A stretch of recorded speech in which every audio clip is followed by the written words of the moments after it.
YouTube is censoring content? Oh my god, it must be a day that ends in Y. Yup.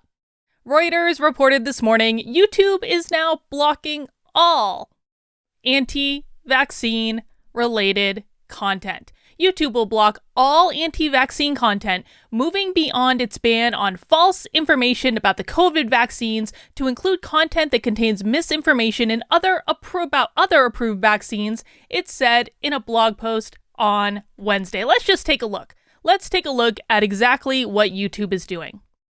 Crafting policies around medical misinformation comes charged with inherent challenges and trade-offs. Scientific understanding evolves as new research emerges, and first-hand personal experience regularly plays a powerful role in online discourse. So my first question is, what is YouTube going to do in the future if it turns out content that they banned under this all-encompassing policy?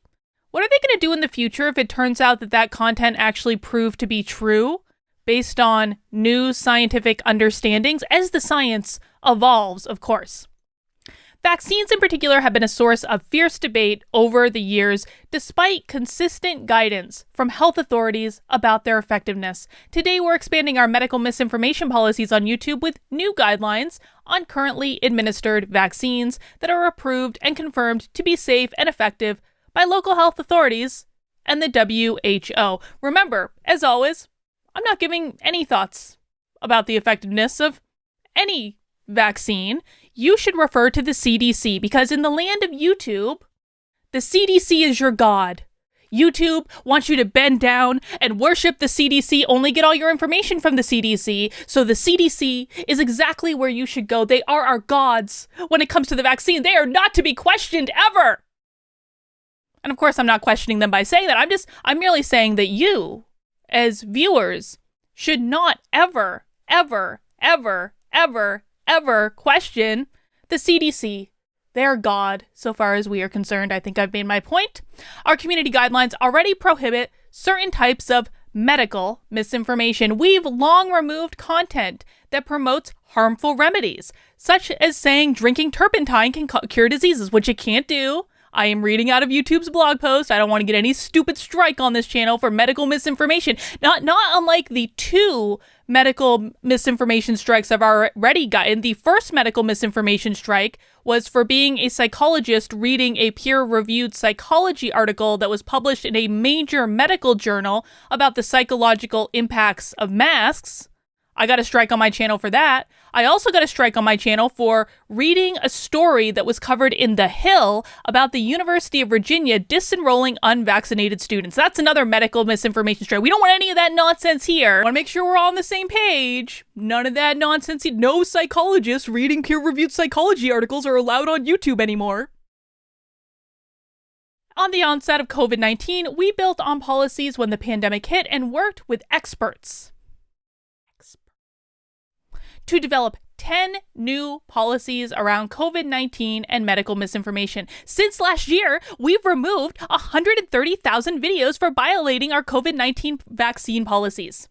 YouTube is so proud of all of the 130,000 medical misinformation videos that they've removed, including things about the psychological impact of wearing masks and the University of Virginia disenrolling unvaccinated students.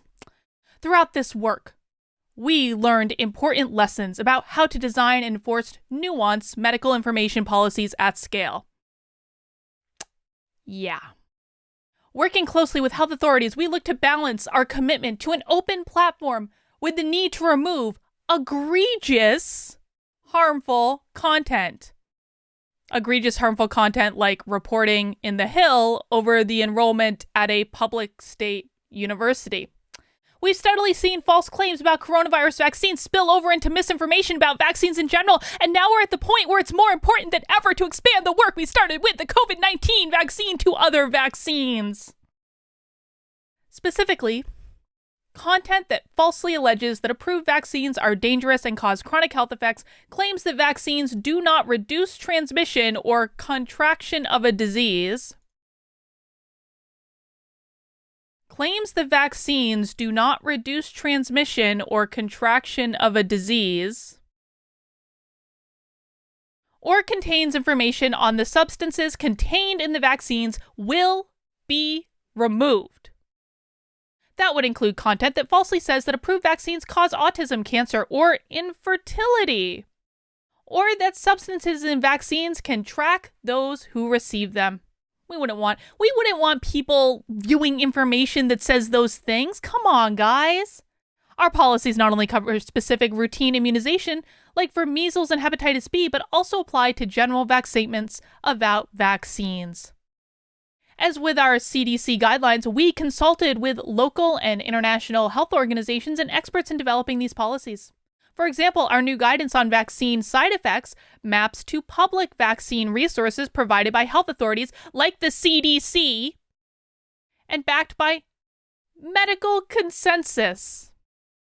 These policy changes will go into effect today. And as with any significant update, it will take time for our symptoms fully to ramp up enforcement. There are important exceptions to our new guidelines. Given the importance of public discourse and debate to scientific process, we will continue to allow content about vaccine policies, new vaccine trials, and historical vaccine successes or failures on YouTube. Oh, golly gee! I can actually report on the blog post that YouTube made on YouTube. Our benevolent overlords are so good to us. They are so good to us to allow me to make a video about the blog post that they made about vaccines. They are good. They should never be questioned. Bing! Personal testimonials related to vaccines will also be allowed so long as they don't violate other community guidelines. Oh, that's funny. Because I had Nico House on my channel several months back for a personal testimonial about the vaccine, and I was given a strike for that video too. Or the channel doesn't show a pattern of promoting vaccine hesitancy. For the record, I think you should make whatever choice you want, and as per YouTube policy, you should consult the CDC for all vaccine-related information. The CDC is your god. Go listen to them. Don't listen to me. Do whatever you want. I don't really care. All of this complements our ongoing work to raise up authoritative health information, authoritative as decided by YouTube, of course, on our platform and connect people with credible, quality health content and sources. Today's policy update is an important step to address vaccine and health misinformation on our platform, and we'll continue to invest across the board in the policies and products that bring high-quality information to our viewers and the entire YouTube community. But YouTube didn't just stop there. No, they didn't just stop there. According to Reuters, the online video company owned by Alphabet is also banning channels associated with several prominent anti-vaccine activists, including Robert F. Kennedy Jr. and Joseph Mercola, a YouTube spokesperson said. A press email from Mercola's website said in a statement, and I don't know, I know vaguely about Robert F. Kennedy Jr. I don't know about this guy because I don't really watch YouTube, but I'm interested in censorship and banning ideas that people can think about and consider and talk about. I'm interested in those things. So let's see what they had to say. We are united across the world. We will not live in fear. We will stand together and restore our freedoms. Kennedy did not immediately respond to requests for comment. So there we have it. More things that I can't talk about on YouTube, but I can talk about them in my locals community. So if you're not in my locals community yet, it is free to join, just to sign up, to lurk around, to see what's going on, to read the content in there. In locals, we can talk about whatever we want to talk about. It's pretty great. kb.locals.com. The information is down in the description below somewhere.